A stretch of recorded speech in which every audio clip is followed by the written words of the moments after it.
இன்று நாம் பார்க்கவிருக்கிற வேத பகுதி ஜேம்ஸ் சாப்டர் 5, யாக்கோபு 5வது அதிகாரம். இதில் நம்ம ஒரு முக்கியமான ஒரு வசனத்தை பார்க்க போகிறோம். நீதிமான் செய்யும் ஊக்கமான வேண்டுதல் மிகவும் பலனுள்ளதாக இருக்கிறது. இங்கிலீஷில் இன்னும் ரொம்ப தெளிவாகவே குறிப்பிடப்பட்டிருக்கிறது. The prayer of a righteous man is powerful and effective. இந்த வசனத்தை பார்க்கறதுக்கு முன்னாடி இதில் இருக்கிற சில மிக முக்கியமான வார்த்தைகளை நான் தெளிவுபடுத்த விரும்புகிறேன். இதில் என்னன்னா, நீதிமான் அப்படிங்கிற ஒரு வார்த்தை இருக்கிறது. நீதிமான் அப்படின்னா யாரு அப்படின்னு பார்த்தோன்னா, எந்தவித பாவமே செய்யாமல் நீதியின் வழியிலே நடந்து அப்படியே பரிசுத்தமாக இருக்கிற ஒரு மனுஷன், ஒரு மனுஷியா அப்படின்னு பார்த்தோன்னா, அது மாதிரி யாரும் இந்த உலகத்தில் இது வரைக்கும் இல்லவே இல்லை, இனிமேல் அது மாதிரி யாரும் இல்லை. தேவன் ஒருவர் மாத்திரம்தான் பரிசுத்தர். அப்போ வேதம் என்ன கூறுகிறது? ஆபிரகாம் விசுவாசத்தினாலே நீதிமான் எண்ணப்பட்டான். விசுவாசத்தினாலே ஆபிரகாம் நீதிமான் என்று அழைக்கப்பட்டான். அப்போ நம்மளும் எப்படி நீதிமான் என்று ஆக்கப்படுகிறோம்? விசுவாசத்தினால தான். இயேசு கிறிஸ்துவின் மீது நாம் வைத்திருக்கிற விசுவாசத்தினாலே நாம் நீதிமான்களாக இருக்கிறோம். அதுக்கடுத்து பார்த்தோம் அப்படின்னா, ஊக்கமான வேண்டுதல், அதாவது ஊக்கமான ஜெபம். ஊக்கமான ஜெபம் அப்படின்னா என்ன? அப்படியே கைத்தட்டி ஆர்ப்பரிச்சுக்கிட்டு சத்தமாக ப்ரே பண்ணுறதா அப்படின்னா அதற்கு அது பொருள் அல்ல. நான் ப்ரே பண்ணும்போது, நான் ஜெபிக்கும் பொழுது கடவுள் அதை கேட்குறாரு, அதுக்கு எனக்கு அவர் நிச்சயமாக பதில் கொடுப்பாரு அப்படிங்கிற நிச்சயத்தோடு நம்ம ப்ரே பண்ணும்போது அதுதான் ஊக்கமான ஒரு ஜெபம். இப்போ ஒரு மனு நீங்கள் கவர்மெண்ட்டுக்கு ஏதோ ஒரு விஷயத்துக்காக நீங்கள் கொடுக்குறீங்கன்னு வச்சுக்கோங்க. அதை நம்ம போஸ்ட் ஆஃபீஸில் போய் போஸ்ட் பண்ணுறோம். அதை போஸ்ட் ஆஃபீஸில் போய் போஸ்ட் பண்ணி அதை அவங்களுக்கு போய் சேர்ந்து அதை அவன் படித்து அவன் வேலை பண்ணி அப்படிங்கும்போதே ஏதோ கடமைக்கு தான் நம்ம மனு போடுறோம் அப்படிங்கிறது நல்லாவே தெரியும். இதுவே ஒரு சீஃப் மினிஸ்டர் உங்ககிட்ட, உங்களுக்கு என்ன இதான தேவை, நான் உங்களுக்கு இப்போ இதனை உடனே நான் பண்ணி கொடுக்குறேன், நீங்கள் இப்போ ஒரு மனு எழுதி கொடுங்க அப்படின்னு சொல்கிறாங்கன்னா, நம்ம எழுதுகிற விதமே வேறையாக இருக்கும். நம்ம ரொம்ப ஊக்கத்தோட சீஃப் மினிஸ்டரை கேட்டார், நம்ம உடனே எழுதி கொடுத்தா அவர் உடனே பண்ணிடுவார் அப்படிங்கிற ஒரு நிச்சயத்தோடு அவர் செய்ய போகிறாரு அப்படிங்கிற ஒரு நிச்சயத்தோடு நம்ம செய்யும் பொழுது அது நம்ம அந்த மனு எழுதுறதே ரொம்ப ஊக்கத்தோடு எழுதுவோம். அதே மாதிரி தான் நான் ப்ரே பண்ணுறத கடவுள் கேட்குறாரோ கேட்கலையோ, அவர் காதில் உழுலையோ, அதை அவர் கேட்டால் அவருக்கு இஷ்டம் இருந்துச்சுன்னா செய்வார், இல்லைனா செய்ய மாட்டார். செய்வாரா செய்ய மாட்டாரா, முதல்ல அதுக்கு எனக்கு தகுதி இருக்குதா, இப்படிலாம் நம்ம ப்ரே பண்ணும்போது அது ஊக்கமான ஜெபமே கிடையாது. நான் ஜெபிக்கும் பொழுது எனக்கு தகுதி இல்லை தான், ஆனால் இயேசு கிறிஸ்துவின் இரத்தத்தினாலே நான் தகுதியுடையவனாக இருக்கிறேன். நான் ஜெபிக்கும் பொழுது கடவுள் கூர்ந்து கவனிக்கிறாரு. அவர் உன்னிப்பாக நான் என்ன கேட்குறேங்கிறத கவனிக்கிறாரு, கவனத்தோடு கவனிக்கிறாரு. அதை உடனே செய்யறதுக்கு எல்லா வேலையும் செய்கிறாரு, உடனே என்னோட ப்ரேயருக்கு ஆன்சர் பண்ணுறாரு அப்படிங்கிற நிச்சயத்தோடு நான் ஜெபிக்கும் பொழுது அதுதான் ஊக்கமான ஜெபம். இது எப்படி இருக்குதா? இந்த நீதிமான் செய்கிற ஊக்கமான ஜெபம் மிகவும் பலனுள்ளதாக இருக்கிறது. இதை தான் இந்த வசனத்தில் சொல்லியிருக்காங்க.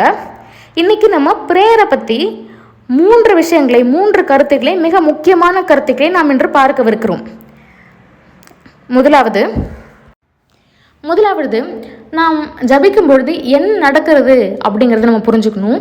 நாம் ஜபிக்கும் பொழுது நுகங்கள் முறிக்கப்படுகின்றன, கட்டுகள் அறுக்கப்படுகின்றன, பிசாசின் கிரியைகள் நொறுக்கப்படுகின்றன, சாத்தானின் கிரியைகள் நசுக்கப்படுகின்றன, இருளின் ராஜ்யம் நடுங்குகிறது, இருளின் ராஜ்யம் வேரோடு பிடுங்கப்படுகிறது, இருளின் ராஜ்யம் வேரோடு பிடுங்கப்பட்டு தூக்கி எறியப்படுகிறது.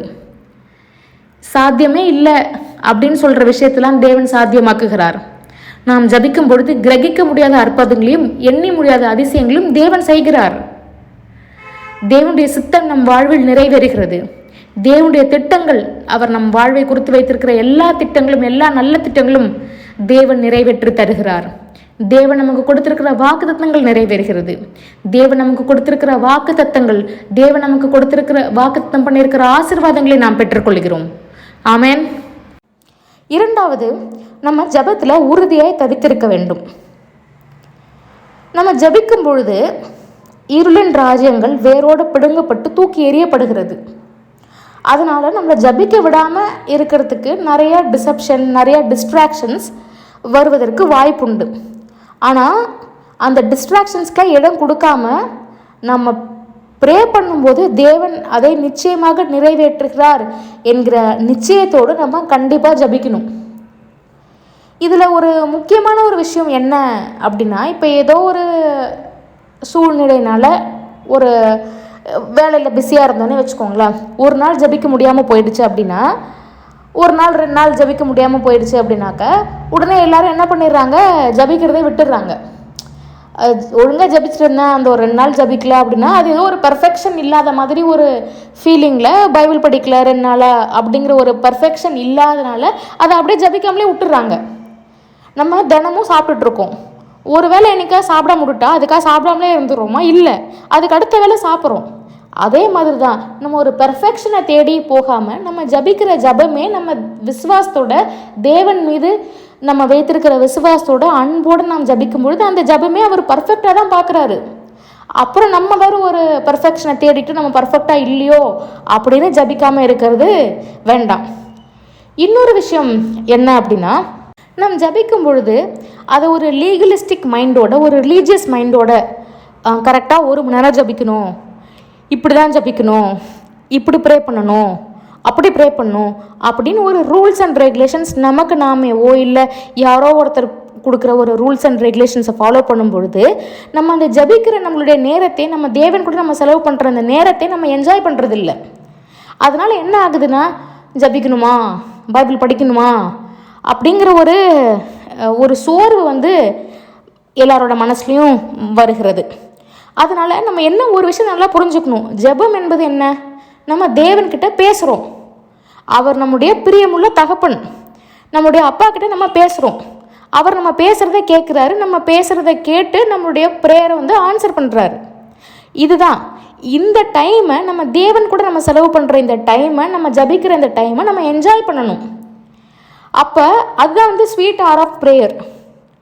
ஐயோ ப்ரே பண்ணுமா, இன்றைக்கி 1 மணி நேரம் ப்ரே பண்ணணும், ஐயோ ப்ரே பண்ணணும்னா அவ்வளோதான் கடவுள் தண்டிச்சிருவாரோ அப்படிங்கிற அந்த பயம், அந்த லீகலிஸ்டிக் மைண்ட் செட், இப்படி தான் ப்ரே பண்ணணும், அப்படி தான் ப்ரே பண்ணணும் அப்படிங்கிற ஒரு legalistic mind set, religious mind செட்லாம் இல்லாமல்